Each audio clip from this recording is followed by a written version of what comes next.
ನೀವು ನಮ್ಮ ಚಾನಲ್ಗೆ ಹೊಸಬ್ರಾ? ಹಾಗಿದ್ರೆ ಸಬ್ಸ್ಕ್ರೈಬ್ ಮಾಡೋದನ್ನ ಮರಿಬೇಡಿ, ಮತ್ತೆ ಬೆಲ್ ಐಕಾನ್ ಮೇಲೆ ಕ್ಲಿಕ್ ಮಾಡಿ, ಯಾಕಂದ್ರೆ ನೀವು ಎಲ್ಲಾ ಹೊಸ ಸ್ಟೋರೀಸ್ನ ಎಲ್ಲರಿಗಿಂತ ಮುಂಚೆನೆ ನೋಡಬಹುದು. ಜಬಲ್ಪುರ್ ಪಬ್ಲಿಕ್ ಸ್ಕೂಲಲ್ಲಿ ಇವಾಗ ಎಕ್ಸಾಮ್ ನಡೀತಾ ಇತ್ತು. ಮಕ್ಕಳೆಲ್ಲರೂ ಎಕ್ಸಾಮ್ಗೆ ಪ್ರಿಪೇರ್ ಆಗಿ ಬಂದಿದ್ರು. ಇವತ್ತು ಹಿಸ್ಟ್ರಿ ಪರೀಕ್ಷೆ. ಎಲ್ಲ ಸ್ಕೂಲಲ್ಲೂ ಮಕ್ಕಳು ಹೇಗಾದ್ರೂ ಕಾಪಿ ಹೊಡೆದು ಪಾಸ್ ಆಗ್ಬೇಕು ಅಂತ ಅಂದ್ಕೊಳ್ತಾರೆ. ಆದ್ರೆ ಜಬಲ್ಪುರಲ್ಲಿರುವ ಪಬ್ಲಿಕ್ ಸ್ಕೂಲಲ್ಲಿ ವಿಷಯನೇ ಬೇರೆ. ಇಲ್ಲಿ ಯಾರನ್ನು ಖಂಡಿತ ಕಾಪಿ ಹೊಡಿಕೆ ಟ್ರೈ ಮಾಡಬಾರ್ದು. ಯಾಕಂದ್ರೆ ಎಲ್ರೂ ಹೇಳ್ತಾ ಇದ್ರು ಅಲ್ಲಿ ಒಂದು ದೆವ್ವ ಇದೆ. ಯಾರಾದ್ರೂ ಎಕ್ಸಾಮ್ ಅಲ್ಲಿ ಚೀಟಿಂಗ್ ಮಾಡಿದ್ರೆ ಆ ದೆವ್ವ ಅವರ ದೇಹದೊಳಗಡೆ ನುಗ್ಗಿ ಅವ್ರಿಗೆ ತುಂಬಾ ಹಿಂಸೆಗಳನ್ನ ಕೊಡುತ್ತೆ. ರೀನಾ, ಮೀನಾ ಇಬ್ರು ಬಾಲ್ಯ ಗೆಳತಿಯರು. ರೀನಾ ಚಿಕ್ಕ ವಯಸ್ಸಿಂದಲೇ ಚೆನ್ನಾಗಿ ಓದೋ ಹುಡುಗಿ. ಅವಳು ಯಾವಾಗ್ಲೂ ಕ್ಲಾಸಲ್ಲಿ ಫಸ್ಟ್ ಬರ್ತಿದ್ಲು. ಆದ್ರೆ ಮೀನಾ ಹೇಗೋ ಕಷ್ಟಪಟ್ಟು ಪಾಸ್ ಅಂತೂ ಆಗ್ತಾ ಇದ್ಲು. ಇವತ್ತು ಹಿಸ್ಟ್ರಿ ಎಕ್ಸಾಮ್ ಅನ್ನೋದ್ರಿಂದ ಅವಳಿಗೆ ತುಂಬಾನೇ ಭಯ ಇತ್ತು. ಏನಾಯ್ತು ಮೀನಾ? ಯಾಕೆ ತುಂಬಾ ಟೆನ್ಷನ್ ಆಗಿದ್ಯಾ ನೀನು? ಎಕ್ಸಾಮ್ಗೆ ಸರಿಯಾಗಿ ಓದಿದ್ಯಾ ತಾನೆ? ಇಲ್ಲ, ನಾನು ಓದಿಲ್ಲ. ನನ್ನಿಂದ ಓದ್ಲಿಕ್ಕೂ ಆಗ್ಲಿಲ್ಲ. ಅಮ್ಮನಿಗೆ ಹುಷಾರಿಲ್ಲ. ಅವರನ್ನ ನೋಡ್ಕೊಳ್ಳೋದ್ರಲ್ಲಿ ನನಗೆ ಓದಕ್ಕೆ ಸಮಯ ಸಿಗ್ಲಿಲ್ಲ. ಆದ್ರೆ ಒಂದ್ ವೇಳೆ ನಾನು ಫೇಲ್ ಆದ್ರೆ ಪಾಪ ಅಮ್ಮನಿಂದ ಅದನ್ನ ತಡ್ಕೊಳಕ್ಕಂತೂ ಆಗಲ್ಲ. ಇದು ತುಂಬಾ ಕಷ್ಟದ ಮಾತು. ಬೇಜಾರ್ ಮಾಡ್ಕೋಬೇಡ. ಇವತ್ತು ಎಕ್ಸಾಮ್ ಅಲ್ಲಿ ನಾನ್ ನಿನಗೆ ಹೆಲ್ಪ್ ಮಾಡ್ತೀನಿ. ಹೇಗೂ ನೀ ನನ್ನ ಹಿಂದೆ ತಾನೇ ಕೂತಿದೀಯಾ? ರೀನಾ, ಏನ್ ಹೇಳ್ತಾ ಇದ್ಯಾ ನೀನು? ಆ ದೆವ್ವದ ಬಗ್ಗೆ ಗೊತ್ತು ಅಲ್ವಾ? ಚೀಟಿಂಗ್ ಮಾಡಿದ್ರೆ ನನ್ನೊಳಗಡೆ ಬಂದ್ಬಿಡುತ್ತೆ. ಅರೆ ಏನ್ ಮೀನಾ, ಇದೆಲ್ಲ ನೀನ್ ನಂಬ್ತೀಯಾ? ಸರಿ, ಹಾಗೂ ತಪ್ಪಿಲ್ವಲ್ಲ. ನಿನ್ ಮನೇಲಿ ಕಷ್ಟ, ಆದ್ರಿಂದ ನಿನ್ನಿಂದ ಓದ್ಲಿಕ್ಕಾಗ್ಲಿಲ್ಲ. ಆವಾಗ ನಾನ್ ನಿನಗೆ ಸಹಾಯ ಮಾಡ್ಬೋದು. ನಾನು ಎಷ್ಟು ಹೇಳ್ತೀನಿ ಅಂದ್ರೆ ಅದ್ರಲ್ಲಿ ನೀನ್ ಪಾಸ್ ಆದ್ರೆ ಸಾಕು. ದೆವ್ವ ಬಂದ್ರೆ ಬರ್ಲಿ, ನಾನು ಅದನ್ನ ಸ್ವಲ್ಪ ನೋಡ್ಕೋತೀನಿ. ಇವಾಗ ಮೀನಾಳಿಗೆ ಸ್ವಲ್ಪ ಶಾಂತಿ ಸಿಕ್ತು. ಒಂದ್ ವೇಳೆ ರೀನಾ ಅವಳಿಗೆ ಹೆಲ್ಪ್ ಮಾಡಿದ್ರೆ ಜಸ್ಟ್ ಪಾಸ್ ಆದ್ರೂ ಆಗ್ಬೋದು ಅಂತ ಅವಳು ಅಂದ್ಕೊಂಡ್ಲು. ಎಕ್ಸಾಮ್ ಟೈಮ್ ಶುರುವಾಯಿತು. ಟೀಚರ್ ಎಲ್ರಿಗೂ ಕ್ವೆಶ್ಚನ್ ಪೇಪರ್ನ ಕೊಟ್ರು. ಎಲ್ಲ ಮಕ್ಕಳು ಪರೀಕ್ಷೆ ಬರಿತಾ ಇದ್ರು. ರೀನಾಳಿಗೆ ಎಲ್ಲಾನು ಗೊತ್ತಿತ್ತು. ಅವಳು ಬರೆಯಕ್ ಶುರು ಮಾಡಿದ್ಲು. ಆದ್ರೆ ಮೀನಾಳಿಗೆ ಏನೂ ಗೊತ್ತಿಲ್ಲ. ರೀನಾ ಬೇಗ ಬೇಗ ಬರ್ದು ಹಿಂದೆ ತಿರುಗಿ ಮೀನಾ ಹತ್ರ ಗುಸುಗುಸು ಅಂತ ಮಾತಾಡ್ತಿದ್ಲು. ಮೀನಾ, ಇದ್ರಲ್ಲಿ 5 ಪ್ರಶ್ನೆಗೆ ನಾನು ಉತ್ತರ ಬರ್ದಿದ್ದೀನಿ. ಮೀನಾ ರೀನಾ ಕೈಯಿಂದ ಆನ್ಸರ್ ಶೀಟ್ ತಗೊಂಡ್ಲು. ಆಮೇಲೆ ಮೀನಾ ಬರೆಯಕ್ ಶುರು ಮಾಡುವಾಗ ಕ್ಲಾಸ್ ರೂಮಲ್ಲಿದ್ದ ಎಲ್ಲ ಲೈಟ್ಗಳು ಕೂಡ ಆನ್ ಆಫ್ ಆಗ್ತಾ ಇತ್ತು. ಯಾರೋ ಕಿಚ್ಚುವ ಶಬ್ದ ಕೇಳಿ ಎಲ್ಲ ಮಕ್ಕಳು ಕೂಡ ತುಂಬಾನೇ ಹೆದರಿದ್ರು. ಆವಾಗ ರೀನಾ ಮೀನಾನ ನೋಡಿದ್ಲು. ಮೀನಾ ಕೂಡ ತುಂಬಾನೇ ಹೆದರಿದ್ಲು. ರೀನಾ, ಒಂದ್ ವೇಳೆ ಆ ದೆವ್ವ ಬಂದಿರ್ಬೋದಾ? ನನ್ಗೂ ಒಂದು ಅರ್ಥ ಆಗ್ತಿಲ್ಲ. ಅದು ನಿಜ ಆದ್ರೆ ನಮಗಂತೂ ಈ ಸ್ಕೂಲಿಂದ TCನೇ ಕೊಟ್ಬಿಡ್ತಾರೆ. ಶಾಂತಿಯಿಂದ ಇರಿ, ಶಾಂತಿಯಿಂದ ಇರಿ. ಏನಾಗ್ತಿದೆ ಇಲ್ಲಿ? ಅಚಾನಕ್ ಆಗಿ ಏನಾಗಿದೆ? ಈಗಲೇ ಹೋಗಿ ಪ್ರಿನ್ಸಿಪಲ್ನ ಕರಿತೀನಿ. ಟೀಚರ್ ಡೋರ್ ಹತ್ರ ಬಂದ ತಕ್ಷಣ ಬಾಗಿಲು ತನ್ನಷ್ಟಕ್ಕೆ ತಾನಾಗಿ ಕ್ಲೋಸ್ ಆಯ್ತು. ಅದನ್ನ ನೋಡಿ ಎಲ್ಲಾ ಮಕ್ಕಳು ಹೆದರಿ ಆ ಕಡೆ ಈ ಕಡೆ ಕ್ಲಾಸ್ ರೂಮ್ ಅಲ್ಲಿ ಓಡ್ತಾ ಇದ್ರು. ಸಡನ್ ಆಗಿ ಮೀನಾ ಗಾಳಿಯಲ್ಲಿ ಹಾರಾಡ್ತಿದ್ಲು. ಮೀನಾನ ನೋಡಿ ಎಲ್ಲಾ ಮಕ್ಕಳು ತುಂಬಾನೇ ಹೆದರಿದ್ಲು. ಆಮೇಲೆ ಮೀನಾ ಗಾಳಿಯಿಂದ ಕೆಳಗಡೆ ಬಂದ್ಲು. ಅವಳ ಕಾಲೆಲ್ಲ ಉಲ್ಟಾಗ್ತಿತ್ತು. ಮೀನಾಲ ಕಣ್ಣೆಲ್ಲ ಕೆಂಪು ಕೆಂಪಾಯ್ತು. ಅವಳ ಉಗುರುಗಳು ಬೆಳೀತಾ ಇತ್ತು. ಹಾಗೇನೆ ತುಂಬಾ ದಟ್ಟವಾದ ಕೂದಲು ಅವಳಿಗೆ ಬೆಳೀತಿತ್ತು. ನಾನು ಹೇಳಿದ್ದೀನಲ್ವಾ, ಈ ಸ್ಕೂಲಲ್ಲಿ ಯಾರಾದ್ರೂ ಚೀಟಿಂಗ್ ಮಾಡಿದ್ರೆ ಅವ್ರ ದೇಹದೊಳಗಡೆ ನಾನ್ ನುಗ್ಗಿ ಅವರಿಗೆ ತೊಂದರೆ ಕೊಡ್ತೀನಿ ಅಂತ. ಇವತ್ತು ಸುಮಾರು ದಿನಗಳ ನಂತರ ನನಗೆ ಈ ದಿನ ಅವಕಾಶ ಸಿಕ್ಕಿದೆ. ಮೀನಾ ಅವಳ ಕೈಯನ್ನ ಬ್ಲ್ಯಾಕ್ ಬೋರ್ಡ್ ಕಡೆ ಚಾಚಿದ ತಕ್ಷಣ ಆ ಬ್ಲ್ಯಾಕ್ ಬೋರ್ಡ್ ಅಲ್ಲಿ ಒಂದು ಎಲುಬುಗೂಡಿನ ಚಿತ್ರ ಬಂತು. ಅದನ್ನ ನೋಡಿ ಮಾಸ್ಟರ್ ಅಲ್ಲಿಂದ ಹೆದರ್ಕೊಂಡು ಓಡ್ತಾ ಇದ್ರು. ಆದ್ರೆ ಇದ್ದಕ್ಕಿದ್ದಂತೆ ಅವರು ಕಾಲ್ ಜಾರಿ ಅಲ್ಲೇ ಕೆಳಗಡೆ ಬಿದ್ಬಿಟ್ರು. ಆಮೇಲೆ ಮೀನಾ ಒಂದು ಡೆಸ್ಕ್ ಹತ್ರ ಕೈ ಚಾಚಿದ್ಲು. ಆ ಡೆಸ್ಕ್ 2 ಭಾಗವಾಗಿ ಆವಾಗ್ಲೇ ತುಂಡಾಯ್ತು. ಒಳಗಡೆ ಕೇಳಿಸುವ ಶಬ್ದವನ್ನು ಕೇಳಿ ಹೊರಗಡೆಯಿಂದ ಪ್ರಿನ್ಸಿಪಲ್ ಬಾಗಿಲು ಬಡಿತಿದ್ರು. ಒಳಗೆ ನಡೀತಿದೆ, ಒಳಗಿಂದ ಯಾಕೆ ಬಾಗ್ಲು ಹಾಕೊಂಡಿದ್ದೀರಾ? ತೆಗಿರಿ ಬಾಗ್ಲು. ಆವಾಗ ಡೋರ್ ಓಪನ್ ಆಯ್ತು. ಪ್ರಿನ್ಸಿಪಲ್ ಆ ಕ್ಲಾಸ್ ರೂಮ್ ಒಳಗಡೆ ಬಂದ್ರು. ಅಲ್ಲಿರುವ ದೆವ್ವವನ್ನ ನೋಡಿ ಅವರು ಎಲ್ಲ ಅರ್ಥ ಮಾಡ್ಕೊಂಡ್ರು. ಪ್ರಿನ್ಸಿಪಲ್ ಟೀಚರ್ ಹತ್ರ ಹೋದ್ರು. ಆಮೇಲೆ ಅವ್ರ ಹತ್ರ ಹೇಳಿದ್ರು, ಮೆಲ್ಲೆ ಮೆಲ್ಲೆ ಮಕ್ಳೆಲ್ಲರನ್ನ ಹೇಗಾದ್ರೂ ಮಾಡಿ ಹೊರಗಡೆ ಕರ್ಕೊಂಡು ಹೋಗಿ ಅಂತ ಹೇಳಿದ್ರು. ದೆವ್ವ, ನೀನ್ ಮತ್ತೆ ಇಲ್ಲಿಗೆ ಬಂದಿದ್ಯಾ? ನೀನೇ ಹೇಳಿದ್ದೆ ಇಲ್ಲಿಗೆ ಯಾವಾಗ್ಲೂ ಬರಲ್ಲ ಅಂತ. ಯಾಕೆ ಬಂದಿದ್ಯಾ? ನಿನ್ನ ಸ್ಕೂಲ್ ಮಕ್ಕಳಿಗೆ ಜವಾಬ್ದಾರಿನೇ ಇಲ್ಲ. ಅವ್ರಿಗೆ ಪಾಠ ಹೇಳಿಕೊಡಕ್ಕೆ ನಾನ್ ಬಂದಿದ್ದೀನಿ. ಪಾಠ ಹೇಳ್ಕೊಟ್ಬಿಟ್ಟೆ ನಾನು ಹೋಗೋದು. ಆಮೇಲೆ ಮೀನಾ ಒಬ್ಬ ಹುಡುಗನ್ ನೋಡಿ ಕೈ ಚಾಚಿದ್ಲು. ಆ ಹುಡುಗ ಜೋರಾಗಿ ಅಳ್ತಾ ಇದ್ದ. ಆಮೇಲೆ ಬ್ಲ್ಯಾಕ್ ಬೋರ್ಡ್ ಅಲ್ಲಿ ಬಂತು, ಚೀಟಿಂಗ್ ಮಾಡೋದು ದೊಡ್ಡ ಪಾಪ ಅಂತ. ಮೆಲ್ಲೆ ಮೆಲ್ಲೆ ಕ್ಲಾಸ್ ರೂಮ್ ಅಲ್ಲಿದ್ದ ಎಲ್ಲಾ ಮಕ್ಕಳನ್ನ ಅವರು ಹೊರಗಡೆ ಕರ್ಕೊಂಡು ಹೋದ್ರು. ಕೊನೆಗೂ ಎಲ್ಲಾ ಮಕ್ಕಳು ಕ್ಲಾಸ್ ರೂಮ್ ಇಂದ ಹೊರಗಡೆ ಹೋದಾಗ ಪ್ರಿನ್ಸಿಪಲ್ ಕೂಡ ಕ್ಲಾಸ್ ರೂಮ್ ಇಂದ ಹೊರಗಡೆ ಹೋದ್ರು. ಆ ರೂಮನ್ನ ಅವರು ಲಾಕ್ ಮಾಡಿದ್ರು. ದೆವ್ವ ಯಾರ ಶರೀರದ ಮೇಲೆ ಬಂದಿದೆ? ಸರ್, ನನ್ನ ಕ್ಲಾಸಿನ ಮೀನಾ ಶರೀರದ ಮೇಲೆ. ಅಂದ್ರೆ ಮೀನಾ ಚೀಟಿಂಗ್ ಮಾಡ್ಬೇಕು ಅಂತ ಅಂದ್ಕೊಂಡಿದ್ಲು. ಇಲ್ಲಿ ದೆವ್ವ ಬರುತ್ತೆ ಅಂತ ಗೊತ್ತಿದ್ದು ಕೂಡ. ಗೊತ್ತಾಯ್ತಾ? ಇವಾಗ ಮೀನಾ ಮಾಡಿರೋ ತಪ್ಪಿನಿಂದ ಇಡೀ ಸ್ಕೂಲೇ ಅನುಭವಿಸುತ್ತೆ. ಮೀನಾಗೂ ಕೂಡ ಇದರ ಶಿಕ್ಷೆ ಸಿಗುತ್ತೆ. ದೆವ್ವನ ಓಡ್ಸೋದಕ್ಕೋಸ್ಕರ ನಾವು ಮಂತ್ರತಂತ್ರಗಳನ್ನ ಮಾಡ್ಲೇಬೇಕು. ಇದರಿಂದ ಮೀನಾ ಕೂಡ ಕಷ್ಟ ಅನುಭವಿಸ್ಬೇಕಾಗುತ್ತೆ. ಅವಳನ್ನ ಶಾಲೆಯಿಂದಾನೇ ಆಚೆ ಕಳಿಸ್ತೀನಿ. ಅದೆಲ್ಲವನ್ನು ಕೇಳಿ ರೀನಾ ತುಂಬಾನೇ ಹೆದರಿದ್ಲು. ಎಲ್ಲ ಮಕ್ಕಳ ಮುಂದ್ಗಡೆ ಅವಳ ಮೇಲೆ ಕೈಯನ್ನೆತ್ತಿದ್ಲು. ಇವಾಗ ನಡೆದಿದ್ದೆಲ್ಲದಕ್ಕೂ ಕಾರಣ ಮೀನಾ ಅಲ್ಲ, ಅದಕ್ಕೆ ಕಾರಣ ನಾನು ತಪ್ಪು ಮಾಡಿರೋದು ಅನ್ನುವಾಗ ನನ್ನನ್ನು ಸ್ಕೂಲಿಂದ ತೆಗೀರಿ. ಮೀನಾನ ದಯವಿಟ್ಟು ಬಿಟ್ಬಿಡಿ. ಮೀನಾ, ನೀನ್ ಇಲ್ಲೇನ್ ಮಾಡ್ತಾ ಇದೀಯಾ? ನೀನಂತೂ ಒಳ್ಳೆ ವಿದ್ಯಾರ್ಥಿ ಅಲ್ವಾ? ನಾನು ನಿನ್ನಿಂದ ಇದ್ನ ನಿರೀಕ್ಷೆ ಮಾಡಿರಲಿಲ್ಲ. ನೀನ್ ಹೇಳು, ಏನಾಯ್ತು ಅಂತ. ಸರ್, ಇವತ್ತು ಹಿಸ್ಟ್ರಿ ಪರೀಕ್ಷೆ. ಮೀನಾ ಹಿಸ್ಟ್ರಿಯಲ್ಲಿ ಯಾವಾಗಲೂ ತುಂಬ ವೀಕ್. ಅದು ಅಲ್ಲದೆ ಅವರಮ್ಮನಿಗೆ ಹುಷಾರಿಲ್ಲ. ಅವರ ನೋಡ್ಕೊಳ್ಳೋದ್ರಿಂದ ಪಾಪ ಮೀನಾಯಿಂದ ಹಿಸ್ಟ್ರಿಗೆ ಓದ್ಲಿಕ್ಕಾಗಲಿಲ್ಲ. ಅದಕ್ಕೆ ಇವತ್ತು ಅವಳಿಗೆ ಎಕ್ಸಾಮಲ್ಲಿ ಸಹಾಯ ಮಾಡೋಣ ಅಂತ ನಾನು ಅಂದ್ಕೊಂಡೆ. ಪಾಪ ಅವಳ ತಾಯಿಗೆ ಹುಷಾರಿಲ್ಲ ಅನ್ನೋದ್ರಿಂದ ತಾನೆ ಸರ್ ಅವಳು ಓದಿಲ್ಲ. ಅದರಿಂದಾನೇ ಅವಳಿಗೆ ಹೇಗಾದರೂ ಪಾಸ್ ಆಗೋಷ್ಟು ಮಾರ್ಕ್ ಬರಲಿ ಅಂತ ಅಂದ್ಕೊಂಡೆ. ಅವಳು ತುಂಬ ಹೆದರಿದ್ಲು ಸರ್, ಫೇಲ್ ಆಗಿಬಿಡ್ತೀನಿ, ಆಮೇಲೆ ಅಮ್ಮ ತುಂಬ ಫೀಲ್ ಮಾಡ್ತಾರೆ ಅಂತ. ಆದರೂ ಅವಳು ಬೇಡ ಅಂದ್ಲು ಸರ್. ನಾನೇ ಒತ್ತಾಯ ಮಾಡಿ ಅವಳಿಗೆ ಹೆಲ್ಪ್ ಮಾಡಿದ್ದು. ಮೀನಾ, ನಿನಗೆ ಗೊತ್ತಿದೆ ಅಲ್ವಾ ನೀನು ಇದು ಎಷ್ಟು ದೊಡ್ಡ ತಪ್ಪು ಮಾಡಿದ್ಯೋ ಗೊತ್ತಾ? ಮೀನಾಗೇನಾದ್ರೂ ತೊಂದರೆ ಆಗಿದ್ದಿದ್ರೆ ಅದನ್ನೇ ನೇರವಾಗಿ ಬಂದು ಮಾತಾಡಬಹುದಿತ್ತಲ್ವಾ? ನಾನು ಅದಕ್ಕೆ ಏನಾದ್ರೂ ಪರಿಹಾರ ಹುಡ್ಕೊಡ್ತಿದ್ದೆ. ಅದಕ್ಕೋಸ್ಕರ ನಾನು ರೀಟೆಸ್ಟ್ ಮಾಡಿಸ್ತಿದ್ದೆ. ಇವಾಗ ಈ ದೆವ್ವ ಬಂದೇ ಬಿಟ್ಟಿದೆ. ಅದಕ್ಕೋಸ್ಕರ ನಾವು ಬಾಬಾನ ಕರೀಲೇಬೇಕು. ಆ ದೆವ್ವನ ಮೀನ ಶರೀರದಿಂದ ಬೇರ್ಪಡಿಸೋಕೆ ನಾವು ಪೂಜೆ ಮಾಡ್ಲೇಬೇಕಾಗುತ್ತೆ. ಇದರಿಂದ ಮೀನಗೂ ಸಹ ತೊಂದರೆ ಆಗಬಹುದು. ಮೀನಾಗೇನಾದ್ರೂ ತೊಂದರೆ ಆದ್ರೆ ಅದ್ರ ಹೊಣೆಯೆಲ್ಲ ನಿನ್ಮೇಲೇನೆ ಆಗುತ್ತೆ, ಗೊತ್ತಾಯ್ತಾ? ಅದನ್ ಕೇಳಿ ರೀನಾ ತುಂಬಾನೇ ಶಾಕ್ ಆದ್ಲು, ತುಂಬಾ ಹೆದರಿದ್ಲು. ಒಂದ್ ವೇಳೆ ಮೀನಾಗೆ ಇದರಿಂದ ಏನಾದ್ರೂ ಆದ್ರೆ ಅದಕ್ಕೆ ಜವಾಬ್ದಾರಿ ಅವಳೇ ಆಗ್ತಾಳಂತ ಅಂದ್ಕೊಂಡ್ಲು. ಆದ್ರಿಂದ ಅವಳೊಂದು ಉಪಾಯ ಯೋಚನೆ ಮಾಡಿದ್ಲು. ಸರ್, ಒಂದ್ ವೇಳೆ ನೀವು ಒಪ್ಕೊಂಡ್ರೆ ಆ ದೆವ್ವದ ಹತ್ತಿರ ನಾನು ಹೋಗಿ ಸ್ವಲ್ಪ ಮಾತಾಡ್ಬೋದಾ? ಮೀನಾ ದೇಹದಿಂದ ಆ ದೆವ್ವನ ಹೊರಗಡೆ ನಾನ್ ತೆಗಿತೀನಿ. ನೀವು ಯಾವುದಕ್ಕೂ ಸ್ವಾಮೀಜಿನ ಕರ್ಕೊಂಡ್ ಬನ್ನಿ. ಮೀನಾ ದೇಹದಿಂದ ಆ ದೆವ್ವ ಹೊರಗಡೆ ಬಂದಾಗ ಆ ದೆವ್ವವನ್ನು ಭಸ್ಮ ಮಾಡಕ್ಕೆ. ಆದ್ರೆ ಇದನ್ನೆಲ್ಲ ನೀನ್ ಹೇಗ್ ಮಾಡ್ತೀಯಾ? ಸರ್, ನೀವು ಯಾವಾಗ್ಲಾದ್ರೂ ಯೋಚನೆ ಮಾಡಿದೀರಾ ಆ ದೆವ್ವ ಚೀಟಿಂಗ್ ಮಾಡೋರ್ ದೇಹದೊಳಗಡೆನೆ ಯಾಕೆ ಬರ್ತಾ ಇದೆ ಅಂತ? ನನಗ್ ಯಾಕೋ ಅದ್ರ ಮನಸ್ಸಲ್ಲಿ ಏನೋ ದೊಡ್ಡ ನೋವಿರೋ ಥರ ಅನಿಸ್ತಿದೆ. ಅದಕ್ಕೆ ಯಾರು ಚೀಟಿಂಗ್ ಮಾಡಿದ್ರು ಕೂಡ ಅದಕ್ಕೆ ಕೋಪ ಬರ್ತಾ ಇದೆ.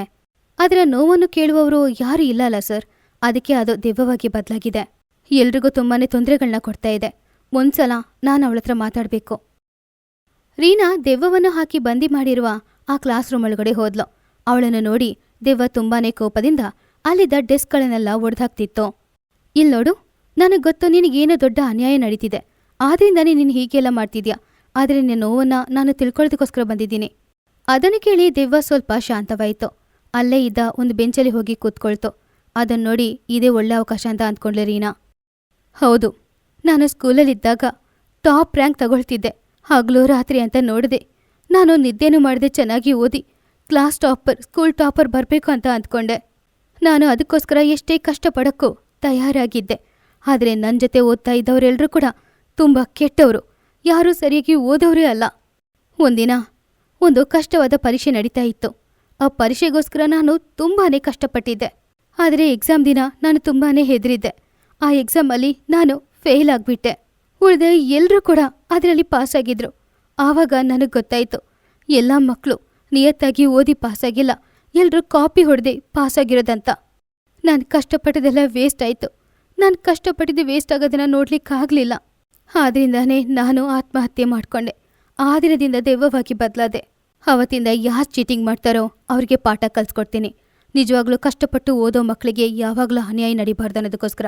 ನಿನ್ನ ಕಷ್ಟ ನನಗೆ ಅರ್ಥ ಆಗ್ತಾ ಇದೆ, ಆದರೆ ಪ್ಲೀಸ್ ನನ್ನ ಫ್ರೆಂಡ್ ಮೀನಾನ ಬಿಟ್ಟು ಹೋಗ್ಬಿಡು. ಅವಳ ಅಮ್ಮನಿಗೆ ತುಂಬ ಹುಷಾರಿಲ್ಲ, ಆದ್ರಿಂದ ಅವಳಿಂದ ಓದೋಕ್ಕಾಗಿಲ್ಲ. ಆದ್ರಿಂದಾನೇ ಅವಳು ಜಸ್ಟ್ ಪಾಸ್ ಆಗೋದಕ್ಕೋಸ್ಕರ ನಾನೊಂದು 5-6 ಆನ್ಸರ್ಸ್ನ ಮಾತ್ರ ಅವಳಿಗೆ ಕೊಟ್ಟೆ. ಅವಳದು ಯಾವುದೇ ತಪ್ಪಿಲ್ಲ, ಎಲ್ಲ ತಪ್ಪು ನಾನು ಮಾಡಿದ್ದು. ಆದರೆ ಇನ್ನು ಯಾವಾಗಲೂ ಇಂತಹ ತಪ್ಪು ನಾನು ಮಾಡಲ್ಲ. ಆವಾಗ ಆ ದೆವ್ವ ಮೀನಾ ದೇಹದಿಂದ ಹೊರಗಡೆ ಬಂದ್ಬಿಡ್ತು. ಆವಾಗ ರೀನಾ ಬೇಗ ಮೀನಾನ ಕರ್ಕೊಂಡು ಆ ಕ್ಲಾಸ್ ರೂಮಿಂದ ಹೊರಗಡೆ ಬಂದ್ಬಿಟ್ಲು. ಆಮೇಲೆ ಸ್ವಾಮೀಜಿ ಆ ರೂಮ್ ಒಳಗಡೆ ಹೋಗಿ ಗಂಗಾಜಲವನ್ನ ಆ ದೆವ್ವದ ಮೇಲೆ ಹಾಕಿ ಅದನ್ನ ಭಸ್ಮ ಮಾಡಿದ್ರು. ಮೀನಾ ದೆವ್ವ ಹೇಳಿದ ಆ ಸ್ಟೋರಿನ ಕ್ಲಾಸಲ್ಲಿ ಎಲ್ಲರ ಹತ್ರ ಹೇಳಿದ್ಲು. ಅವಳು ಎಲ್ಲರಿಗೂ ಈ ಪಾಠ ಹೇಳಿಕೊಟ್ಲು, ಯಾವಾಗ್ಲೂ ಚೀಟಿಂಗ್ ಮಾಡಿ ನಾವು ಇನ್ನೊಬ್ರಿಗೆ ಅನ್ಯಾಯ ಮಾಡಬಾರ್ದು ಅಂತ.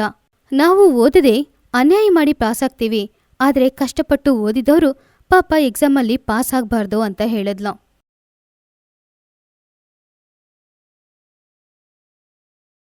ಇದ್ದಕ್ಕಿದ್ದಂತೆ ಮರಗಳೆಲ್ಲ ಜೋರಾಗಿ ಅಲ್ಲಾಡ್ತಾ ಇತ್ತು. ತುಂಬಾ ವೇಗವಾದ ಗಾಳಿ ಬೀಸಿದ್ರಿಂದ ಪ್ರಿಯಾಂಕಾ ಅವಳ ಕಣ್ಣುಗಳನ್ನ ಮುಚ್ಕೊಂಡ್ಲು. ಆವಾಗ ಅವಳ ಹತ್ರದಲ್ಲಿ ಒಂದು ಆಕೃತಿ ಹಾರ್ಕೊಂಡ್ ಬಂತು. ಅವಳನ್ನ ದೂರ ಎತ್ತಿ ಬಿಸಾಕ್ತು. ಅವಳು ದೂರ ಹೋಗಿ ಬಿದ್ಬಿಟ್ಲು. ಹಾಗೆ ಬಿದ್ದಾಗ ಅವಳ ಕೈಯಲ್ಲಿದ್ದ ಹಾಲು ಅರ್ಧ ಕೆಳಗಡೆ ಚೆಲ್ತು. ಅದನ್ನ ನೋಡಿ ಪ್ರಿಯಾಂಕಾ ತುಂಬಾ ಹೆದರಿದ್ಲು, ಯಾಕಂದ್ರೆ ಅವಳತ್ರ ಇದ್ದ ಕೊನೆಯ ಅವಕಾಶ ಇದೆ. ಆವಾಗ ಅವಳು ಕಣ್ಣುಗಳನ್ನ ಮುಚ್ಚಿ ಸತ್ವದ ತರ ನಾಟಕ ಮಾಡಿದ್ಲು. ಅವಳು ಸತ್ವದ್ಲು ಅಂತ ಅಂದ್ಕೊಂಡು ಆ ಆಕೃತಿ ಅವಳ ಹತ್ರ ಬಂದು ತುಂಬಾ ಜೋರಾಗಿ ನಗಾಡ್ಕೊಂಡು ಈ ರೀತಿ ಹೇಳಿತು, ನನ್ನ ಸಾಯ್ಸಕ್ ಬಂದಿದ್ಯಲ್ಲ, ಇವಾಗ ನೋಡು, ನೀನೇ ಸತ್ತೋಗ್ತೀಯ. ನನ್ನನ್ನ ಯಾರು ಸಾಯ್ಸಕ್ಕಾಗಲ್ಲ. ಪ್ರಿಯಾಂಕಾ ರಾಜೇಶ್ ಕಾಲೇಜಲ್ಲಿ ಓದ್ತಾ ಇದ್ರು. ಮೆಡಿಕಲ್ ಕಾಲೇಜಲ್ಲಿ ಅವರಿಗೆ ಇದು ಫೈನಲ್ ಇಯರ್. ಆದ್ರಿಂದ ಇಬ್ರು ಸೇರಿ ಒಂದು ಪ್ರಾಜೆಕ್ಟ್ ಮಾಡ್ಬೇಕು ಅಂತ ಅಂದ್ಕೊಂಡ್ರು. ಅವರಿಗೆ ಎಕ್ಸಾಮ್ ಹತ್ರ ಬರ್ತಾ ಇತ್ತು. ಆದ್ರೆ ಅಷ್ಟರೊಳಗೆ ಅವರ ಸೀನಿಯರ್ ಪಕ್ಕದಲ್ಲಿರುವ ಹಳ್ಳಿಗೆ ಅವರನ್ನ ಟ್ರೈನಿಂಗ್ಗೋಸ್ಕರ ಕಳ್ಸಿದ್ರು. ಇಲ್ಲಿ ಕುತ್ಕೊಂಡಿದ್ಯಾ? ನಾನ್ ನಿನಗೋಸ್ಕರ ಕಾಲೇಜೆಲ್ಲ ಹುಡುಕ್ತಾ ಇದ್ದೀನಿ. ಆದ್ರೆ ನೀನು ನನ್ನನ್ನ ಯಾಕೆ ಹುಡುಕ್ತಾ ಇದೀಯಾ? ಸರಿ, ಬೇಗ ನಡಿ, ನಾನ್ ನಿನ್ಗೆ ಏನೋ ತೋರಿಸ್ಬೇಕಂತ ಇದ್ದೀನಿ. ಇಷ್ಟು ಸ್ಪೀಡಾಗಿ ನನ್ನನ್ನ ಎಲ್ಲಿ ಕರ್ಕೊಂಡು ಹೋಗ್ತಾ ಇದೀಯಾ? ಮೊದ್ಲು ಅದನ್ ಹೇಳು, ಏನೋ ವಿಷಯ? ಅರೆ ಬೇಗ ನಡಿ. ಇಲ್ಲಿ ನೋಡು. ಪ್ರಿಯಾಂಕಾ ಡ್ಯಾಶ್ ಬೋರ್ಡ್ ಅಲ್ಲಿ ಅವರಿಬ್ಬರ ಹೆಸರನ್ನ ನೋಡಿ ತುಂಬಾನೇ ಶಾಕ್ ಆದ್ಲು. ಅವಳಿಗೇನೆ ಅರ್ಥ ಆಗಿಲ್ಲ ಅವಳು ಸಂತೋಷವಾಗಿದ್ದಾಳ ಇಲ್ಲ ಟೆನ್ಷನ್ ಆಗಿದ್ದಾಳ ಅಂತ. ಈ ಬೋರ್ಡಲ್ಲಿ ನಿನ್ನ ಹೆಸರು ನನ್ನ ಹೆಸರು ಬರ್ತಿದ್ದಾರೆ. ಪಕ್ಕದಲ್ಲಿರುವ ಹಳ್ಳಿಗೆ ಹೋಗಿ ಅಲ್ಲಿರುವ ಜನರಿಗೆ ನಾವು ಸೇವೆ ಮಾಡ್ಬೇಕು. ಇದೇ ನಮ್ಮ ಟ್ರೈನಿಂಗ್.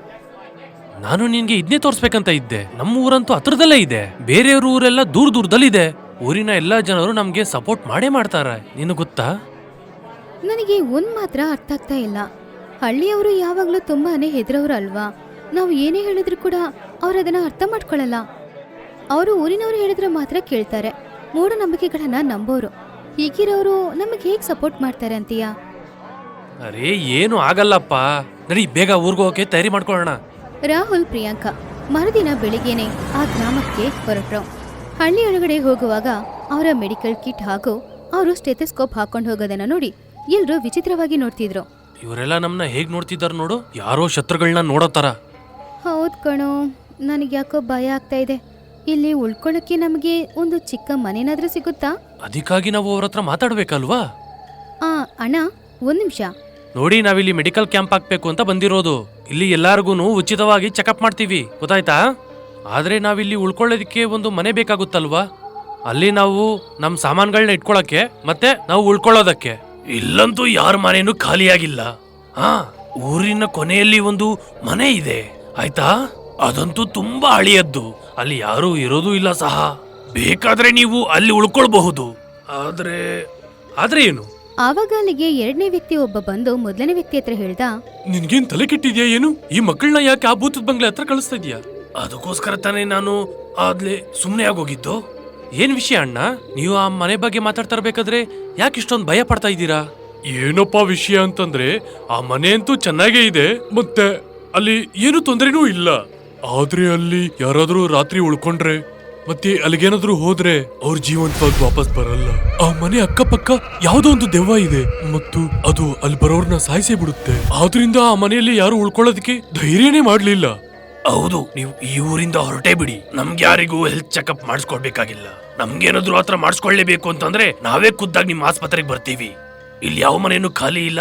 ಖಾಲಿ ಇರೋ ಮನೆ ಅಪಾಯದಲ್ಲಿದೆ. ಇದೆಲ್ಲ ಬೇಡದೇ ಇರುವ ಯೋಚನೆ. ಈ ದೆವ್ವಾಗಿವ ಅದ್ರ ಮೇಲೆ ನಮ್ಗೆ ನಂಬಿಕೆ ಇಲ್ಲ. ನೀವು 6 ಮನೆ ನಮಗ್ ಕೊಡಿ, ನಾವು ನಮ್ಮ ಕ್ಯಾಂಪನ್ನು ಅಲ್ಲೇ ಹಾಕೋತೀವಿ. ಹಾಗೇನೇ ಊರಿನವ್ರ ಹತ್ರ ಹೇಳ್ಬಿಡಿ ಹೆಲ್ತ್ ಕ್ಯಾಂಪ್ ಹಾಕಿದ್ದಾರೆ, ಎಲ್ರೂ ಹೋಗಿ ಹೆಲ್ತ್ ಚೆಕಪ್ ಮಾಡ್ಕೊಳ್ಳಿ ಅಂತ. ಅವರಿಬ್ರು ಹಳ್ಳಿ ಒಳಗಡೆ ಹೋಗಿ ಹೆಲ್ತ್ ಚೆಕಪ್ಗೋಸ್ಕರ ಒಂದು ಕ್ಯಾಂಪ್ ಹಾಕಿದ್ದಾರೆ ಅಂತ ಹೇಳಿದ್ರು. ಎಲ್ರೂ ಬಂದು ಅವರ ಹೆಲ್ತ್ನ ಚೆಕಪ್ ಮಾಡ್ಕೊಳ್ತಿದ್ರು. ಹಾಗೆ ಮೆಲ್ಲೆ ಮೆಲ್ಲೆ ಕತ್ಲಾಗಕ್ಕೆ ಶುರುವಾಯ್ತು. ಎಲ್ರೂ ಅವರವರ ಮನೆಯೊಳಗಡೆ ಹೋಗ್ಬಿಟ್ರು. ಇಲ್ಲಿ ಪ್ರಿಯಾಂಕಾ, ರಾಹುಲ್ ಇಬ್ರು ಮಾತ್ರ ಇದ್ರು. ನಡಿ, ಇವತ್ತು ಕೆಲಸ ಮುಗ್ದೋಯ್ತು. ನನಗಂತೂ ಇವಾಗ ತುಂಬಾನೇ ನಿದ್ದೆ ಬರ್ತಿದೆ. ಹೌದು, ನನಗೂ ಟಯರ್ಡ್ ಆಗ್ತಿದೆ. ಸರಿ, ಒಂದು ಮಾಡೋಣ. ಇದೆಲ್ಲ ಇವಾಗ ಹೀಗೇನೆ ಇರ್ಲಿ, ಬೆಳಗ್ಗೆ ಎದ್ದು ಆಮೇಲೆ ಸರಿ ಮಾಡ್ಕೋಬಹುದು. ಹಾಗಂತ ಹೇಳಿ ಇಬ್ರು ಮಲಗಿ ನಿದ್ದೆ ಮಾಡಿದ್ರು. ಆದ್ರೆ ಅರ್ಧರಾತ್ರಿಯಲ್ಲಿ ರಾಹುಲ್ಗೆ ಯಾರೋ ಕಿಚ್ಚುವ ಶಬ್ದ ಕೇಳಿ ಅವನು ನಿದ್ದೆಯಿಂದ ಎಚ್ಚರವಾಗಿ ನೋಡ್ದ. ರಾಹುಲ್ ಹೊರಗಡೆ ಎದ್ದು ಬಂದು ನೋಡ್ದ. ಆವಾಗ ದೂರದಲ್ಲಿ ಒಂದು ಆಕೃತಿ ಇರೋದನ್ನ ಅವನು ನೋಡ್ದ. ಅವನು ಆ ಆಕೃತಿಯ ಹಿಂದೆನೆ ಹೋದ. ಆ ಆಕೃತಿ ಊರಿನೊಳಗಡೆ ಬಂದು ಒಂದು ಜಾಗದಲ್ಲಿ ಮಾಯವಾಯಿತು. ಅಂದ್ರೆ ಈ ದೆವ್ವ ಇಲ್ಲೆಲ್ಲೋ ಇತ್ತು. ಇದು ನನ್ನ ಹಣೆ ಮೇಲೆ ಏನಿದು? ಇದಂತೂ ರಕ್ತ ರಕ್ತ ಬರ್ತಿದೆ. ರಾಹುಲ್ ತಲೆನ ಎತ್ತಿ ನೋಡ್ದ. ಆವಾಗ ಆ ಆಕೃತಿ ಅವನ ಹತ್ರ ಬಂದು ದಾಳಿ ಮಾಡಕ್ ಶುರು ಮಾಡ್ತು. ಅದನ್ನ ನೋಡಿ ರಾಹುಲ್ ತುಂಬಾನೇ ಹೆದರಿ ಅಲ್ಲಿಂದ ತುಂಬಾ ಫಾಸ್ಟ್ ಆಗಿ ಓಡ್ತಿದ್ದ. ಹಾಗೆ ಓಡ್ತಾ ಇದ್ದಾಗ ರಾಹುಲ್ ಪ್ರಿಯಾಂಕಾಗೆ ಡಿಕ್ಕಿ ಹೊಡೆದ.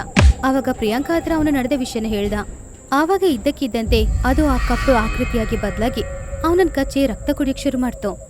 ಆಮೇಲೆ ನಿದ್ದೆಯಿಂದ ಎದ್ದ ಪ್ರಿಯಾಂಕಾ ರಾಹುಲ್ ಕಾಣಿಸ್ತಿಲ್ಲ ಅಂತ ಅವನನ್ನ ಹುಡ್ಕೊಂಡು ಹೊರಗಡೆ ಬಂದ್ಲು. ಆವಾಗ ಒಬ್ಬ ವ್ಯಕ್ತಿ ಅವಳ ಹತ್ರ ಆಕೃತಿಯ ಬಗ್ಗೆ ಹೇಳಿದ್ರು. ಆ ಊರಲ್ಲಿ ಒಬ್ಬ ವ್ಯಕ್ತಿ ವಾಸ ಮಾಡ್ತಿದ್ದ. ಅವನು ಶಿವನ ಪರಮ ಭಕ್ತನಾಗಿದ್ದ. ಆ ಹಳ್ಳಿಲಿದ್ದ ಒಬ್ಳು ಹುಡುಗಿ ಅವನನ್ನ ಪ್ರೀತಿಸಿದ್ಲು. ಆದ್ರೆ ಅವನಿಗೆ ಭಕ್ತಿ ಜಾಸ್ತಿ, ಹುಡುಗಿಯರ ಮೇಲೆ ಯಾವುದೇ ಆಸೆನೂ ಅವನಿಗಿಲ್ಲ. ಅವನು ಯಾವಾಗ್ಲೂ ಶಿವನಿಗೆ ಪೂಜೆ ಮಾಡ್ತಾನೆ ಇದ್ದ. ಒಂದಿನ ಊರಿನ ನಾಯಕರ ಮಗಳಾದ ಆ ಹುಡುಗಿ ಅವನ್ ಮನೆಗೆ ಹೋಗಿ ಅಳುತ್ತಾ ಹೊರಗಡೆ ಬಂದ್ಲು. ಆಮೇಲೆ ಊರಿನ ಒಳಗಡೆ ಬಂದು ಹೇಳಿದ್ಲು, ಆ ವ್ಯಕ್ತಿ ನನ್ನ ಹತ್ರ ತುಂಬಾ ತಪ್ಪಾಗಿ ನಡ್ಕೊಂಡ ಅಂತ. ಅದನ್ನು ತಿಳ್ಕೊಂಡ ಊರಿನ ನಾಯಕರು ಅವನನ್ನ ಹೊಡೆದು ಅವನನ್ನ ಆ ಮನೆಯಲ್ಲೇ ಹಾಕಿ ಬಾಗಿಲನ್ನ ಮುಚ್ಚಿಬಿಟ್ರು. ಕೈಕಾಲೆಲ್ಲ ಕಟ್ಟಾಕಿದ್ರಿಂದ ತಪ್ಪಿಸ್ಕೊಳಕ್ಕಾಗದೆ ಅವನು ಅಲ್ಲೇ ಸತ್ತೋದ. ಕೆಲವು ದಿನಗಳ ನಂತರನೇ ಊರಿನವರಿಗೆ ಗೊತ್ತಾಗಿದ್ದು ಊರಿನ ನಾಯಕರ ಮಗಳು ಹೇಳಿದ್ದು ಸುಳ್ಳು ಅಂತ. ಆದ್ರೆ ಅಷ್ಟರೊಳಗೆ ಅವನ ಆತ್ಮ ಊರಲ್ಲಿದ್ದ ಎಲ್ಲ ಹುಡುಗಿಯರನ್ನ ಒಬ್ಬೊಬ್ಬರಾಗಿ ಸಾಯಿಸ್ತಾ ಇತ್ತು. ಕಾರಣನೇ ಇಲ್ಲದೆ ಹಳ್ಳಿಯ ಹುಡುಗಿಯರೆಲ್ಲರೂ ಕೂಡ ಒಬ್ಬೊಬ್ಬರಾಗಿ ಸಾಯ್ತಾ ಇದ್ರು. ಆಮೇಲೆ ಒಬ್ರು ಸ್ವಾಮೀಜಿಯ ಮೂಲಕ ಆ ಆಕೃತಿಯನ್ನು ಅದೇ ಮನೆಯಲ್ಲಿ ಬಂದಿ ಮಾಡಿಟ್ಟಿದ್ರು. ಆ ದಿನದಿಂದ ಆ ಆಕೃತಿ ಆ ಮನೆಯೊಳಗಡೆನೇ ಇದೆ. ಯಾರಾದ್ರೂ ಅಲ್ಲಿಗೆ ಹೋದ್ರೆ ಆ ಆಕೃತಿ ಅವರನ್ನ ಕೊಂದ್ಬಿಡುತ್ತೆ. ಖಂಡಿತವಾಗ್ಲೂ ಆ ದೆವ್ವನೇ ರಾಹುಲ್ನ ಮಾಯ ಮಾಡ್ಬಿಟ್ಟಿದೆ. ಆ ದೆವ್ವ ತುಂಬಾ ವರ್ಷಗಳಿಂದ ನಮ್ಮ ಹಳ್ಳಿಯಲ್ಲಿ ತಿರುಗಾಡ್ತಾನೆ ಇದೆ, ಮತ್ತೆ ಇನ್ಯಾರಿಗೂ ಅಲ್ಲಿ ಉಳ್ಕೊಳ್ಳೋದಿಕ್ಕೆ ಬಿಡದೇ ಇಲ್ಲ. ಆ ಆಕೃತಿನ ನಾವು ಹೇಗೆ ನಾಶ ಮಾಡೋದು? ಶಿವಪ್ಪನ ಹತ್ರ ಇಟ್ಟಿರೋ ಹಾಲನ್ನ ಯಾರಾದ್ರೂ ಒಬ್ರು ಕನ್ಯೆ ಆ ದೆವ್ವದ ಮೇಲೆ ಎರಚಿದ್ರೆ ಅದು ನಾಶ ಆಗುತ್ತೆ. ಇದನ್ನ ಈ ಹಳ್ಳಿಯ ಹುಡುಗಿರಲ್ಲಿ ಯಾರು ಬೇಕಾದ್ರೂ ಮಾಡ್ಬೋದಲ್ವಾ? ನಮ್ಮ ಹಳ್ಳಿ ಮೇಲೆ ಒಂದು ಶಾಪ ಇದೆ. ಈ ಹಳ್ಳಿಯ ಹುಡುಗಿರು ಯಾರು ಸಹ ಆ ದೆವ್ವನ ಸಾಯಿಸಕ್ಕಾಗಲ್ಲ. ಆ ಕೆಲ್ಸವನ್ನ ನೀನೇ ಮಾಡ್ಬೇಕಾಗುತ್ತೆ. ಮತ್ತೆ ನಿನ್ನ ಗೆಳೆಯನ ಸಾವಿಗೆ ಸೇಡ್ ತೀರಿಸ್ಕೋ. ನಾನೇ ಈ ಕೆಲ್ಸನ ಮಾಡ್ತೀನಿ. ಆ ಆಕೃತಿನ ಖಂಡಿತ ನಾನು ನಾಶ ಮಾಡ್ತೀನಿ. ಆದ್ರೆ ಆ ದೆವ್ವ ನಿನಗೆ ಈ ಕೆಲ್ಸನ ಅಷ್ಟು ಸುಲಭವಾಗಿ ಮಾಡಕ್ ಬಿಡಲ್ಲ.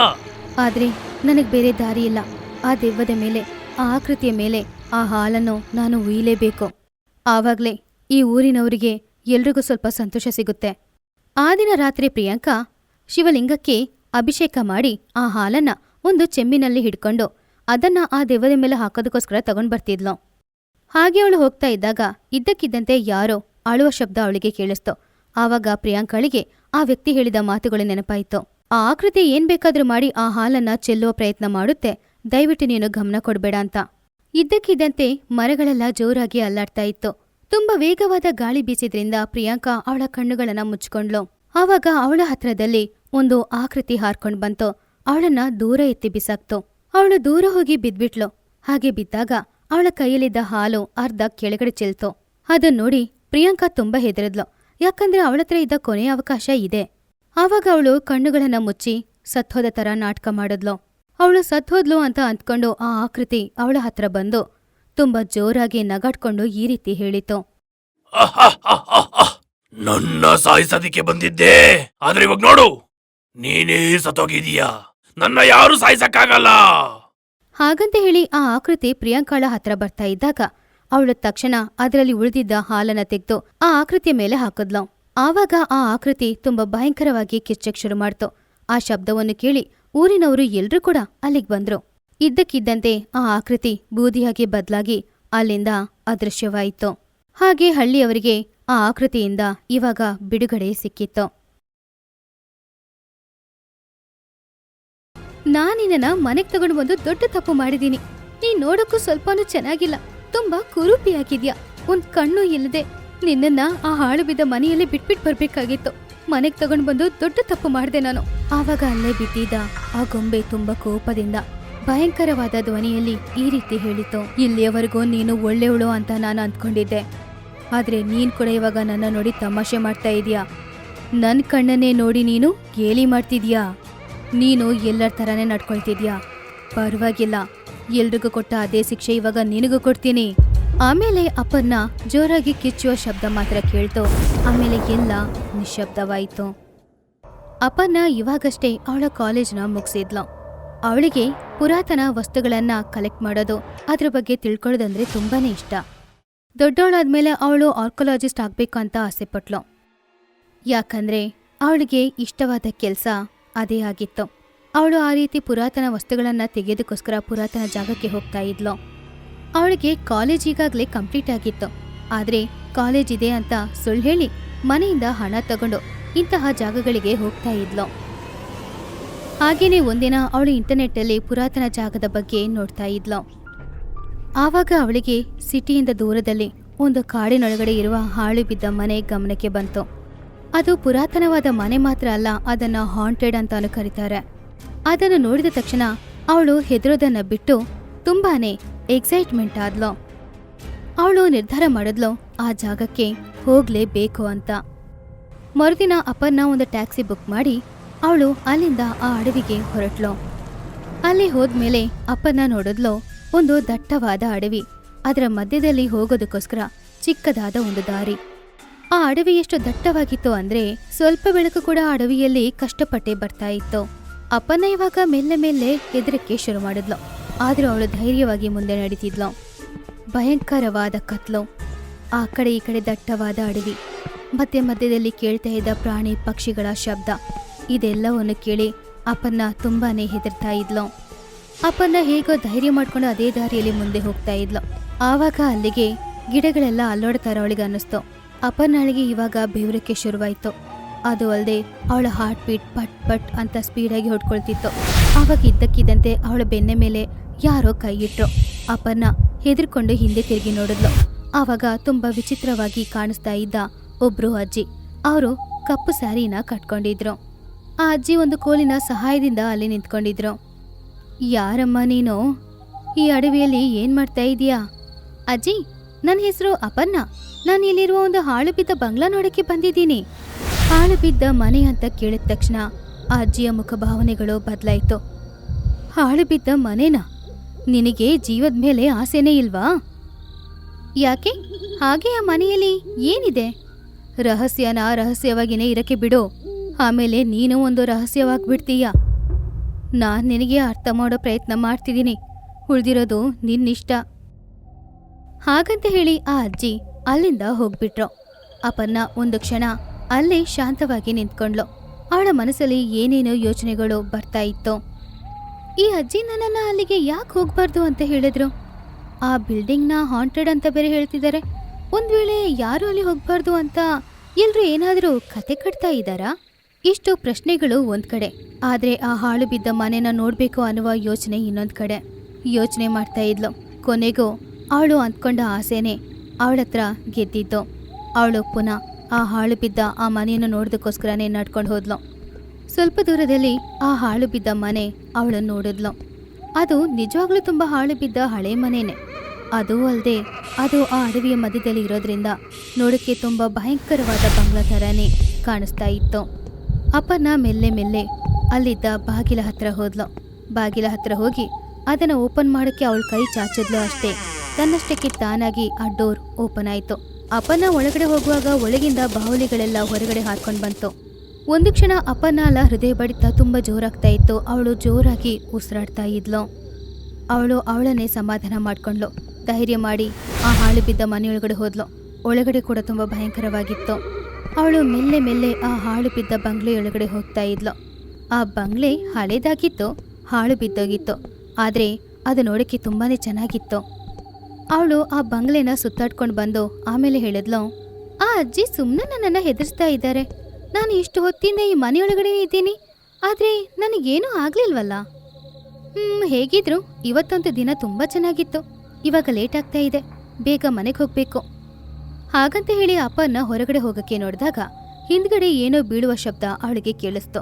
ಅಪ್ಪನ್ನ ತಕ್ಷಣ ಹಿಂದೆ ತಿರುಗಿ ನೋಡಿದ್ಲು. ಆವಾಗ ಕಲ್ಲಿಂದ ಮಾಡಿದ ಒಂದು ಗೊಂಬೆ ನೋಡಕ್ಕೆ ತುಂಬಾನೇ ವಿಚಿತ್ರವಾಗಿತ್ತು. ಅದು ಕೆಳಗಡೆ ಬಿದ್ದಿತ್ತು. ಆ ಗೊಂಬೆಗೆ ಒಂದೇ ಒಂದು ಕಣ್ಣು ಮಾತ್ರ ಇತ್ತು, ಇನ್ನೊಂದು ಕಣ್ಣು ಹೊಡೆದು ಹೋಗಿತ್ತು. ನೋಡಕ್ಕೆ ತುಂಬಾ ಕುರುಪಿ ತರ ಅನಿಸ್ತಿತ್ತು. ಅಪರ್ಣಳಿಗೆ ಹೇಗೂ ಹಳೆಯ ವಸ್ತುಗಳು ಅಂದ್ರೆ ತುಂಬಾನೇ ಇಷ್ಟ. ಆದ್ರಿಂದ ಹಳೇದಾಗಿದ್ದ ಆ ಗೊಂಬೆ ಕೂಡ ಅವಳು ತುಂಬಾ ಇಷ್ಟ ಆಯಿತು. ಅರೇರೆ, ಕಲ್ಲಿಂದ ಮಾಡಿದ ಗೊಂಬೆ ತುಂಬಾ ಚೆನ್ನಾಗಿದೆ. ಈ ಪುರಾತನ ವಸ್ತು ನೋಡಕ್ಕೆ ನಿಜವಾಗ್ಲೂ ತುಂಬಾನೇ ಅದ್ಭುತವಾದದ್ದು. ಇದನ್ನ ನಾನು ನನ್ನ ಜೊತೆನೇ ಇಟ್ಕೊಳ್ತೀನಿ. ಅಪರ್ಣ ಅವಳ ಬ್ಯಾಗನ್ನ ಓಪನ್ ಮಾಡಿ ಆ ಕಲ್ಲಿನ ಗೊಂಬೆನ ಬ್ಯಾಗ್ ಒಳಗಡೆ ಇಟ್ಲು. ಆವಾಗ ಆ ಗೊಂಬೆಯ ಒಂದ್ ಕಣ್ಣು ಹೊಳಿತಾ ಇತ್ತು. ಅಪರ್ಣ ಆ ಗೊಂಬೆನ ಬ್ಯಾಗಲ್ಲಿ ಇಟ್ಕೊಂಡು ಆ ಅಡವಿ ದಾಟಿ ಹೊರಗಡೆ ಹೋದ್ಲು. ಮನೆಗ್ ಬಂದ್ಮೇಲೆ ಅಪರ್ಣ ಆ ಗೊಂಬೆಯ ಬಗ್ಗೆ ಮನೆಯಲ್ಲಿ ಯಾರ ಹತ್ರನೂ ಹೇಳಲಿಲ್ಲ. ರಾತ್ರಿ ನಿದ್ದೆ ಮಾಡುವ ಸಮಯದಲ್ಲಿ ಬ್ಯಾಗಿಂದ ಗೊಂಬೆನ ಹೊರಗಡೆ ತೆಗೆದ್ಲು. ಈ ಗೊಂಬೆನ ಮನೆಯಲ್ಲಿ ಯಾರಾದ್ರೂ ನೋಡಿದ್ರೆ ಆಮೇಲೆ ತೆಗ್ದಿಲ್ಲಾದ್ರೆ ಬಿಸಾಕ್ಬಿಡ್ತಾರೆ. ಒಂದ್ ಮಾಡೋಣ, ನಾನು ನನ್ನ ಡ್ರಾ ಅಲ್ಲಿ ಇಟ್ಬಿಡ್ತೀನಿ ಇದನ್ನ. ಹಾಗೆ ಅಂದ್ಕೊಂಡು ಡ್ರಾ ಓಪನ್ ಮಾಡಿ ಅದರಲ್ಲಿ ಆ ಗೊಂಬೆನ ಇಟ್ಟು ಅಪರ್ಣ ಮಲಗಿ ನಿದ್ದೆ ಮಾಡಿದ್ಲು. ಸ್ವಲ್ಪ ಸಮಯದಲ್ಲಿ ಆ ಡ್ರಾ ತನ್ನಷ್ಟಕ್ಕೆ ತಾನಾಗಿ ಓಪನ್ ಆಯಿತು. ಆಮೇಲೆ ಆ ಗೊಂಬೆ ಅದರೊಳಗಡೆಯಿಂದ ಹೊರಗಡೆ ಬಂತು. ಆವಾಗ ಕತ್ಲಲ್ಲಿ ಅದರ ಒಂದ್ ಕಣ್ಣು ಮಾತ್ರ ತುಂಬಾನೇ ಹೊಳಿತಾ ಇತ್ತು. ಆ ಗೊಂಬೆ ಅಪರ್ಣ ಪಕ್ಕದಲ್ಲಿ ಬಂದು ಅವಳ ಹಾಸಿಗೆಯಲ್ಲಿ ಜೊತೆಯಲ್ಲೇ ಮಲ್ಕೊಂಡು ನಿದ್ದೆ ಮಾಡ್ತು. ನೆಕ್ಸ್ಟ್ ಡೇ ಆ ಮನೆಯ ಕೆಲ್ಸದವಳು ಅವಳ ರೂಮನ್ನ ಕ್ಲೀನ್ ಮಾಡಕ್ ಬಂದಾಗ ಅಲ್ಲಿದ್ದ ಗೊಂಬೆಯನ್ನು ನೋಡಿ ಅವಳು ಆಶ್ಚರ್ಯಪಟ್ಲು. ಅರೆ, ಇದೇನಿದು? ನೋಡಕ್ಕೆ ಯಾವುದೋ ಗೊಂಬೆ ತರ ಇದೆ, ಆದ್ರೆ ಕಲ್ಲಲ್ಲಿ ಯಾರಪ್ಪ ಗೊಂಬೆ ಮಾಡೋರು? ಆವಾಗ ಅಪರ್ಣಾಳಿಗೆ ಎಚ್ಚರವಾಯಿತು. ಅವಳು ನೋಡಿದ್ಲು, ಕೆಲ್ಸದವಳ ಕೈಯಲ್ಲಿ ಆ ಗೊಂಬೆ ಇತ್ತು. ಅಪರ್ಣ ತಕ್ಷಣ ಅವಳ ಕೈಯಲ್ಲಿದ್ದ ಗೊಂಬೆನ ಕಿತ್ಕೊಂಡ್ಲು. ಆಮೇಲೆ ಕೇಳಿದ್ಲು, ಈ ಗೊಂಬೆ ಹೇಗ್ ಸಿಕ್ತು ನಿನಗೆ? ಇದು ನಿಮ್ ಪಕ್ಕದಲ್ಲೇ ಇತ್ತಲ್ಲಮ್ಮ. ನನ್ ಪಕ್ಕದಲ್ಲ? ಹಾ, ಆದ್ರೆ ಈ ಗೊಂಬೆ ನಿಮಗೆ ಎಲ್ಲಿಂದ ಸಿಕ್ತು? ಅದನ್ನೆಲ್ಲ ಬಿಡಿ, ಆದ್ರೆ ನೀವು ಈ ಗೊಂಬೆ ಬಗ್ಗೆ ಮನೆಯಲ್ಲಿ ಬೇರೆ ಯಾರ ಹತ್ರನೂ ಹೇಳ್ಬೇಡಿ ಪ್ಲೀಸ್. ಆಲ್ರೆಡಿ ಈ ಗೊಂಬೆಗೆ ಒಂದು ಕಣ್ಣಿಲ್ಲ, ನೋಡಕ್ಕೆ ಬೇರೆ ಇಷ್ಟು ಮೋಸವಾಗಿದೆ. ಇಂಥ ಗೊಂಬೆ ಬಗ್ಗೆ ನಾನು ಯಾರ ಹತ್ರನಾದ್ರೂ ಹೇಳ್ತೀನಾ? ಹಾಗಂತ ಹೇಳಿ ಕೆಲ್ಸದವಳು ನಗಾಡಿ ಅಲ್ಲಿಂದ ಹೋಗ್ಬಿಟ್ಲು. ಆವಾಗ ಆ ಗೊಂಬೆಯ ಕಣ್ಣಲ್ಲಿ ಒಂದು ಮಿಂಚು ಹೊಳಿತಾ ಇತ್ತು. ಮರುದಿನ ಬೆಳಗ್ಗೆ ಅಪ್ಪನ್ನ ಎಚ್ಚರವಾದಾಗ ಅವಳ ತಾಯಿ ಕೂತ್ಕೊಂಡು ಜೋರಾಗಿ ಅಳ್ತಾ ಇದ್ರು. ಅಮ್ಮ, ಏನಾಯ್ತೋ? ಯಾಕೆ ಅಳ್ತಾ ಇದ್ದೀರಾ? ನಮ್ಮನೆ ಕೆಲ್ಸದವಳನ್ನ ನಿನ್ನೆ ರಾತ್ರಿ ಯಾರೋ ಕೊಲೆ ಮಾಡಿದಾರಮ್ಮ. ಏನು? ಕೆಲ್ಸದವ್ರನ್ನ ಕೊಲೆ ಮಾಡಿದ್ರಾ? ಹೌದು. ಹೆಣ ನೋಡಿದ್ರೆ ಏನರ್ಥ ಆಗುತ್ತೆ ಗೊತ್ತಾ? ಖಂಡಿತ ಈ ಕೆಲಸ ಮಾಡಿದ್ದು ಮನುಷ್ಯರಲ್ಲ, ಪ್ರಾಣಿಗಳೇ ಇರಬೇಕು. ಅವಳ ಇಡೀ ಮುಖಕ್ಕೆ ಗಾಯಗಳಾಗಿದೆ. ಅದು ಅಲ್ಲದೆ ಅವಳದು ಒಂದು ಕಣ್ಣನ್ನು ಬೇರೆ ತೆಗ್ದಿದ್ದಾರೆ. ಅಯ್ಯೋ ದೇವ್ರೆ! ನೀನು ಇದ್ರ ಬಗ್ಗೆ ತಲೆ ಕೆಡ್ಸ್ಕೊಳ್ಬೇಡ. ಹೋಗು, ಫ್ರೆಶ್ ಆಗಿಬಿಡ್ಬಾ. ನಾನು ನಿನಗೋಸ್ಕರ ಟಿಫನ್ ಮಾಡಿ ತೆಗ್ದಿಡ್ತೀನಿ. ಅವಳು ಮನೆ ಕೆಲಸದವಳಾಗಿರ್ಬೋದು. ಅವಳು ಹಲವಾರು ವರ್ಷಗಳಿಂದ ಕೆಲಸ ಮಾಡಿದ್ರಿಂದ ಮನೆಯಲ್ಲಿ ಅವಳು ಒಬ್ಳಾಗಿದ್ಲು. ಆದ್ರಿಂದ ಅವಳು ಇಲ್ಲ ಅನ್ನೋದ್ರಿಂದ ಎಲ್ರೂ ತುಂಬಾನೇ ಕಷ್ಟಪಡ್ತಾ ಇದ್ರು. ಕೆಲವು ದಿನಗಳು ಹಾಗೇನೆ ಕಳೆದವು. ಆಮೇಲೆ ಒಂದಿನ ಅಪರ್ಣಳ ಗೆಳತಿಯೊಬ್ಳು ಮನೆಗ್ ಬಂದ್ಲು. ಅವಳು ಅಪರ್ಣ ರೂಮಲ್ಲಿ ಕೂತ್ಕೊಂಡು ಮಾತಾಡ್ತಾ ಇದ್ರು. ನನಗೆ ಆ ಹಾಳಿ ಬಿದ್ದ ಮನೆಯಲ್ಲಿಂದ ಒಂದು ಕಲ್ಲಿನ ಗೊಂಬೆ ಸಿಕ್ತು.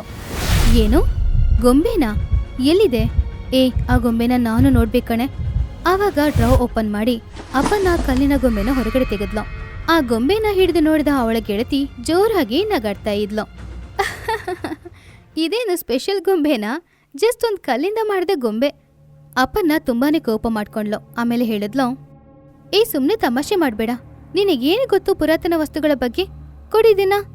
ಅಪರ್ಣ ಅವಳ ಡ್ರಾ ಓಪನ್ ಮಾಡಿ ಆ ಗೊಂಬೆನ ಡ್ರಾ ಒಳಗಡೆ ಇಟ್ಲು. ಹಾಗೆ ಇಡುವಾಗ ಆ ಗೊಂಬೆಯ ಕಣ್ಣಲ್ಲಿ ಒಂದು ಮಿಂಚು ಬಂತು. ಒಳಗಡೆ ಇಟ್ಲು. ಮರುದಿನ ಅಪರ್ಣ ಬೆಳಿಗ್ಗೆ ನಿದ್ದೆ ಮಾಡ್ತಿದ್ದಾಗ ಅವಳ ಅಮ್ಮ ಅವಳ ರೂಮಿಗೆ ಬಂದ್ರು. ಅಪರ್ಣ, ಅಪರ್ಣ, ಸ್ವಲ್ಪ ಎದ್ದೇಳು. ಏನಮ್ಮ, ಯಾಕೆ ಬೆಳಿಗ್ಗೆನೆ ಎಬ್ಬಿಸ್ತಾ ಇದೀಯಾ? ನಿನ್ನ ಫ್ರೆಂಡ್ ಯಾವುದೋ ಒಂದು ಅಪಘಾತದಲ್ಲಿ ತೀರ್ಕೊಂಡಿದ್ದಾಳೆ. ಹಾಗೆ ಸಾವಿನ ಶುದ್ಧಿ ಕೇಳಿ ಅಪರ್ಣ ನಿದ್ದೆಯಿಂದ ಎಚ್ಚರವಾದ್ಲು. ಏನಮ್ಮ? ಆದ್ರೆ ಹೇಗೆ? ನನಗೇನು ಗೊತ್ತು. ನಿನ್ನ ಇನ್ನೊಬ್ಬ ಫ್ರೆಂಡ್ ನನಗೆ ಕಾಲ್ ಮಾಡಿದ್ದ. ಅವನು ಹೇಳ್ದ ತುಂಬ ಘೋರವಾಗಿ ಕೊಲೆ ಮಾಡಿದಾರಂತೆ. ಅವಳ ಒಂದು ಕಣ್ಣನ್ನು ಕೂಡ ಕಿತ್ಕೊಂಡು ಹೋಗಿದಾರಂತೆ. ಅವಳ ಗೆಳತಿಯ ಸಾವಿನ ಶುದ್ಧಿ ಕೇಳಿ ಅಪರ್ಣಳಿಗೆ ಏನ್ ಮಾಡ್ದು ಅಂತಾನೆ ಅರ್ಥ ಆಗ್ಲಿಲ್ಲ. ನಿನ್ನೆ ಯಾರ ಜೊತೆ ಕೂತ್ಕೊಂಡು ಅವಳು ನಗುತ್ತಾ ಮಾತಾಡ್ತಿದ್ಲೋ, ಇವಾಗ ಅವಳು ಜೀವಂತವಾಗಿಲ್ಲ. ಅಪರ್ಣಳಿಗೆ ಏನು ಅನ್ನೋದೇ ಅರ್ಥ ಆಗ್ಲಿಲ್ಲ. ಸುಮಾರು ಸಮಯದವರೆಗೂ ಕೂತ್ಕೊಂಡು ಅವಳು ಯೋಚನೆ ಮಾಡ್ತಾ ಇದ್ಲು. ಒಂದಿನ ಅವಳ ರೂಮಲ್ಲಿ ಕೂತ್ಕೊಂಡು ಆ ಗೊಂಬೆಯನ್ನು ಗಮನಿಸಿ ನೋಡ್ತಾ ಇದ್ದಾಗ ಅವಳಿಗೆ ನೆನಪಾಯ್ತು. ಮನೆ ಕೆಲ್ಸದವಳು ಆ ಗೊಂಬೆನ ನೋಡಿ ತಮಾಷೆ ಮಾಡಿದ್ಲು. ಅವಳು ಸತ್ತೋದ್ಲು. ಅದೇ ರೀತಿ ಅವಳ ಗೆಳತಿ ಕೂಡ ಗೊಂಬೆನ ನೋಡಿ ತಮಾಷೆ ಮಾಡಿದ್ಲು. ಇವಾಗ ಅವಳೂನು ಸತ್ತೋದ್ಲು. ಅದು ಅಲ್ಲದೆ ಜೊತೆಗೆ ಇಬ್ರು ಸತ್ತೋದಾಗ ಅವ್ರಿಗೆ ಒಂದು ಕಣ್ಣನ್ನ ಕಿತ್ತಿದ್ದಾರೆ. ಆ ಗೊಂಬೆಗೆ ಒಂದು ಕಣ್ಣು ಇಲ್ದೇ ಇರೋ ಥರ. ಅವರಿಬ್ರನ್ನ ಕೊಂದಿದ್ದು ನೀನೇನಾ? ಹೇಳು, ದಯವಿಟ್ಟು ಹೇಳು, ಅವರಿಬ್ರನ್ನ ಕೊಂದಿದ್ದು ನೀನೇನಾ? ಮಾತಾಡು, ಯಾಕೆ ಮಾತಾಡ್ತಿಲ್ಲ? ಆವಾಗ ಆ ಗೊಂಬೆಯ ಒಂದು ಕಣ್ಣು ಮುಚ್ಚಿ ತೆರೀತು. ಅಪರ್ಣ ಅದನ್ನ ನೋಡಿ ಹೆದರಿದ್ಲು. ತಕ್ಷಣ ಆ ಗೊಂಬೆನ ದೂರ ಬಿಸಾಕ್ಬಿಟ್ಲು. ಅಪರ್ಣಳ ಕಣ್ಣಲ್ಲಿ ಕಣ್ಣೀರು ಬಂತು. ಅವಳು ಮಾಡಿದ ಒಂದೇ ಒಂದು ತಪ್ಪಿಂದ ಇವಾಗ 2 ಜೀವ ಹೋಗಿತ್ತು. ನಾನಿನ್ನ ಮನೆಗೆ ತಗೊಂಡು ಬಂದು ದೊಡ್ಡ ತಪ್ಪು ಮಾಡಿದ್ದೀನಿ. ನೀನ್ ನೋಡೋಕ್ಕೂ ಸ್ವಲ್ಪನೂ ಚೆನ್ನಾಗಿಲ್ಲ. ತುಂಬಾ ಕುರೂಪಿಯಾಗಿದ್ಯಾ. ಒಂದ್ ಕಣ್ಣು ಇಲ್ಲದೆ ನಿನ್ನನ್ನ ಆ ಹಾಳು ಬಿದ್ದ ಮನೆಯಲ್ಲಿ ಬಿಟ್ಬಿಟ್ಟು ಬರ್ಬೇಕಾಗಿತ್ತು. ಮನೆಗೆ ತಗೊಂಡು ಬಂದು ದೊಡ್ಡ ತಪ್ಪು ಮಾಡಿದೆ ನಾನು. ಆವಾಗ ಅಲ್ಲೇ ಬಿದ್ದಿದ್ದ ಆ ಗೊಂಬೆ ತುಂಬಾ ಕೋಪದಿಂದ ಭಯಂಕರವಾದ ಧ್ವನಿಯಲ್ಲಿ ಈ ರೀತಿ ಹೇಳಿತು. ಇಲ್ಲಿಯವರೆಗೂ ನೀನು ಒಳ್ಳೆಯವಳು ಅಂತ ನಾನು ಅಂದ್ಕೊಂಡಿದ್ದೆ. ಆದ್ರೆ ನೀನ್ ಕೂಡ ಇವಾಗ ನನ್ನ ನೋಡಿ ತಮಾಷೆ ಮಾಡ್ತಾ ಇದೀಯಾ. ನನ್ ಕಣ್ಣನ್ನೇ ನೋಡಿ ನೀನು ಗೇಲಿ ಮಾಡ್ತಿದ್ಯಾ? ನೀನು ಎಲ್ಲರ ಥರನೇ ನಡ್ಕೊಳ್ತಿದ್ಯಾ? ಪರವಾಗಿಲ್ಲ, ಎಲ್ರಿಗೂ ಕೊಟ್ಟ ಅದೇ ಶಿಕ್ಷೆ ಇವಾಗ ನಿನಗೂ ಕೊಡ್ತೀನಿ. ಆಮೇಲೆ ಅಪರ್ಣ ಜೋರಾಗಿ ಕಿಚ್ಚುವ ಶಬ್ದ ಮಾತ್ರ ಕೇಳ್ತು. ಆಮೇಲೆ ಎಲ್ಲ ನಿಶ್ಶಬ್ದವಾಯಿತು.